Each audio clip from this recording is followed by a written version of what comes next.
तो दोस्तों welcome back. My name is Neeraj Sharma. आप इस वीडियो को कहां से देख रहे हैं, आपका नाम और आपके शहर का नाम आप इस वीडियो के कमेंट बॉक्स में जरूर बताइएगा। अगले वीडियो में मैं आपका नाम जरूर लूंगा। और अब सीधा सीधा बात कर लेते हैं आज के इस केस के बारे में। जब आप इस केस के बारे में सुनेंगे तो आप हैरत में पड़ जाएंगे। आपको सरकार पर और हमारे देश के सिस्टम पर बहुत ज्यादा गुस्सा आने वाला है। तो इस केस की पूरी डिटेल्स के लिए मैं नीरज शर्मा आपको लेकर चलता हूं उत्तर प्रदेश के एक जिले में जिसका नाम है इटावा। उसी इटावा में जसवंत नगर की एक तहसील है और उसी तहसील में गांव लगता है जिसका नाम है चक सलेमपुर। और उसी चक सलेमपुर गांव में 19 साल की एक लड़की, नाम था रीटा, अपनी फैमिली के साथ रहा करती थी। वो अपनी फैमिली वालों की बहुत ज़्यादा इज्जत किया करती थी। उसके फैमिली वाले भी अपनी उस बेटी को कंसीडर किया करते थे, यानी उसे माना करते थे, उसकी इज्जत किया करते थे और उसकी भावनाओं को अच्छे से समझा करते थे। उनकी लाइफ में सब कुछ बहुत अच्छा चल रहा था। लेकिन फिर उनके लिए एक काला दिन आता है। दिन था 19 सितंबर 2020 का, जब वो लड़की अपने माँ बाप से बोलकर जाती है कि वो किसी से मिलने के लिए जा रही है। माँ बाप सीधा सीधा बोल देते हैं कि जाइए बेटा। जैसे ही वो लड़की जाती है, शाम तक वो लड़की वापस नहीं आती तो माँ बाप को चिंता होने लगती है अपनी बेटी के बारे में। वो उसे ढूंढने की कोशिश करते हैं, लड़की कहीं भी नहीं मिलती। अगले दिन भी उस लड़की को ढूंढने के लिए वो आजू बाजू के हर गांव में जाते हैं, कई सारे खेतों में भी देखा जाता है, लेकिन वो लड़की नहीं मिलती। माँ बाप थक जाते हैं, उनकी चिंताएं बढ़ने लग जाती हैं। अब वो सीधा जाकर थाने में एक रिपोर्ट दर्ज कराते हैं, गुमशुदगी की रिपोर्ट। 19 साल की उनकी बेटी रीटा गायब है। पुलिस वालों को इस बारे में रिपोर्ट दर्ज करा दी जाती है। लेकिन इससे पहले कि पुलिस वाले रीटा को ढूंढ पाते, गांव से कुछ ही दूर इस घटना के पूरे 8वें दिन बाजरे के एक खेत में एक कंकाल मिलता है। उस कंकाल के पास में कुछ कपड़े भी पड़े हुए थे। उस कंकाल को देखकर लग रहा था कि उसकी लाश को जलाया गया है। अब रीटा के घर वाले सीधा उस कंकाल के पास भाग कर जाते हैं, दौड़े दौड़े जाते हैं। उनकी आंखों में आंसू थे और पूरी तरह से बेचैनी से वो लोग वहां पर जाते हैं। जाकर देखते हैं तो घर से रीटा जिन कपड़ों को पहनकर निकली थी, बाजू में वही कपड़े पड़े हुए थे। जिन चप्पलों को पहनकर निकली थी, बाजू में सेम टू सेम वही चप्पलें पड़ी हुई थी।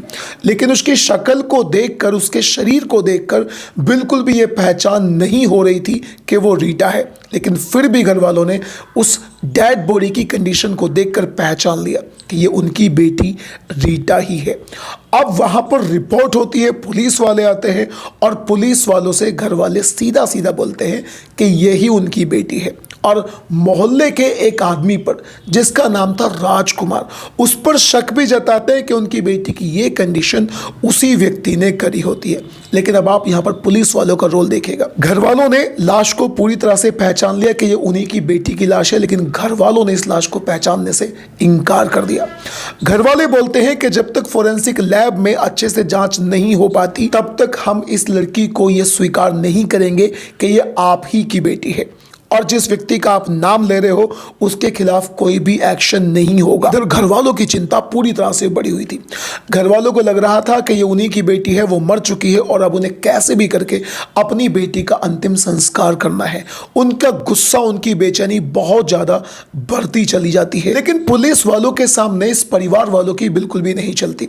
पुलिस वाले उस डेड बॉडी को अपने कब्जे में लेते हैं और मोर्चरी हाउस में ले जाकर एक फ्रीज में उस डेड बॉडी को डाल दिया जाता है। और यहीं से शुरुआत होती है इस डेड बॉडी की एक ऐसी यात्रा की जिसमें वो डेड बॉडी पूरे के पूरे 40 महीने उस फ्रीज के अंदर ही रहती है। अब ये पूरा मामला देखिए कैसे कैसे हुआ था। अब इस बात को साबित करने के लिए कि जो परिवार वाले हैं, ये डेड बॉडी उन्हीं की बेटी रीटा की है, ये साबित करने के लिए उनके घर वालों का सैंपल यानी डीएनए सैंपल लिया जाता है। उधर उस कंकाल का भी डीएनए सैंपल लिया जाता है। सैंपल को लेने के बाद में हैदराबाद में उसे लेबोरेटरी में भेज दिया जाता है। लेकिन लेबोरेटरी से जो न्यूज़ आती है, उस न्यूज़ के आने के बाद घर वाले पूरी तरह से चौंक जाते हैं। उनकी समझ में नहीं आ रहा था कि एग्जैक्टली क्या हो रहा है। उस लेबोरेटरी का जो रिजल्ट था वो ये था कि वो जो लड़की है और जो घर वाले हैं, उनका डीएनए आपस में मैच नहीं हो रहा। घर वालों की समझ में नहीं आ रहा था कि ये एग्जैक्टली क्या हो रहा है। लैब में से जो रिपोर्ट आई थी उसमें ये लिखा हुआ था कि इन दोनों के डीएनए मैच अच्छे से नहीं हो पाए हैं, यानी जो सैंपल लिए गए थे वो इतने अच्छे सैंपल नहीं थे जो ये क्लियर कर दे कि ये जो डीएनए है ये इन दोनों का है, यानी रीटा के घर वालों का और फिर रीटा के कंकाल। समय बीतता चला जाता है, घर वालों की चिंता बढ़ती चली जाती है और देखते ही देखते 2 साल हो जाते हैं। 18 अगस्त 2022 को घर वाले फिर से पुलिस वालों से बोलते हैं कि एक बार डीएनए टेस्ट दोबारा से करा लिया जाए। इस बार फिर से पुलिस वाले यानी जो लेबोरेटरी वाले होते हैं, फोरेंसिक लैब वाले होते हैं, वो घर वालों का डीएनए दोबारा से लेते हैं, सैंपल लेते हैं और उस लड़की का भी सैंपल लेते हैं, यानी उसकी लाश का सैंपल लेते हैं, उसे दोबारा से लेबोरेटरी में भेजा जाता है। यहां पर घर वालों की किस्मत कह लीजिए या जो मर्जी कह लीजिए, घर वाले बेकरार थे अपनी बेटी का अंतिम संस्कार करने के लिए और इस बात को पक्का करने के लिए कि ये उन्हीं की बेटी है। लेकिन इस बार भी उन्हें निराशा मिलती है। इस बार भी लेबोरेटरी से जो खबर आती है वो यही थी कि सैंपल इतने अच्छे नहीं थे जिनके दम पर फोरेंसिक लैब में इस बात का पता किया जा सके कि ये डीएनए किसका है, कंकाल किसका है। अब घर वाले पूरी तरह से निराश हो चुके थे। निराश होने के बाद घर वालों ने सुप्रीम कोर्ट का दरवाजा खटखटाया, उसके बाद में हाई कोर्ट का दरवाजा खटखटाया और जज के सामने सारी शर्तों को रखा गया। हाई कोर्ट के जज के सामने घर वालों ने ये तो बोला ही बोला कि सैंपल इतने अच्छे से क्यों नहीं लिए जा रहे कि डीएनए को मैच किया जाए। घर वालों ने यह भी बताया कि आप इस केस को दोबारा से यानी एक बार फिर से तीसरी बार अगर डीएनए टेस्ट करा लिया जाएगा तो उसमें जो भी खर्चा होगा उस खर्चे को हम देने के लिए तैयार है। लेकिन जज इस केस में बहुत ज्यादा हैरत जताते हुए एक बात बोलते हैं। जज साहब कहते हैं कि जो नियम होता है वो ये होता है कि किसी की भी डेड बॉडी को केवल और केवल 72 घंटे के लिए मोर्चरी हाउस में रखा जाता है और उसी 72 घंटों के अंदर अंदर उसके डीएनए टेस्ट कराने के बाद में उसकी डेड बॉडी को उसके घर वालों को दे दिया जाता है। जज साहब पूरी तरह से हैरत में थे कि इस केस में ऐसा क्यों नहीं हो रहा और बाद में तीसरी बार वो एक बार पुलिस वालों को और ऑर्डर देते हैं कि इसका डीएनए टेस्ट एक बार फिर से कराया जाए। घर वालों का और उस कंकाल का, डेड बॉडी का दोबारा से एक बार सैंपल लिया जाता है और कंकाल का और घर वालों का जब डीएनए मैच किया जाता है तो ये मैच हो जाता है और फिर खबर ये आती है कि जो कंकाल है वो किसी और का नहीं बल्कि चक सलेमपुर गांव की रहने वाली 19 साल की लड़की रीटा का है, जिसकी 19 साल की उम्र में जलाकर हत्या कर दी गई थी। और बहुत जल्दी घर वालों को इन्फॉर्म किया जाता है, उन्हें बुलाकर उस कंकाल को उनके हवाले कर दिया जाता है।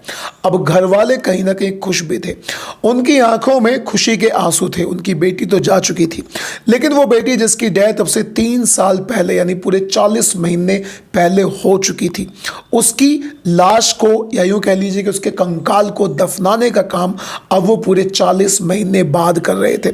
उनकी आंखों में आंसू थे दोनों तरह के और वो खुश भी थे क्योंकि इवेंचुअली फाइनली उन्हें उनकी बेटी का अंतिम संस्कार करने का मौका मिल गया था। पास के ही एक व्यक्ति जिसका नाम था राम कुमार, उस पर उन्होंने इल्जाम लगाया कि उसने शायद उनकी बेटी के साथ ये किया होगा। अब दोस्तों आप इस कहानी को सुनकर, इस केस को सुनकर क्या सोचते हैं?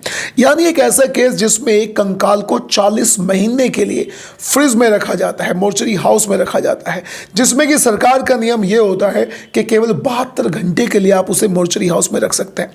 खैर, आप क्या कहना चाहते हैं इस केस के बारे में? अपनी राय कमेंट बॉक्स में जरूर बताइएगा। इस तरह के केसेस के बारे में आप क्या सोचते हैं? और अगर आपको क्राइम स्टोरी सुनना अच्छा लगता है then do subscribe to the channel.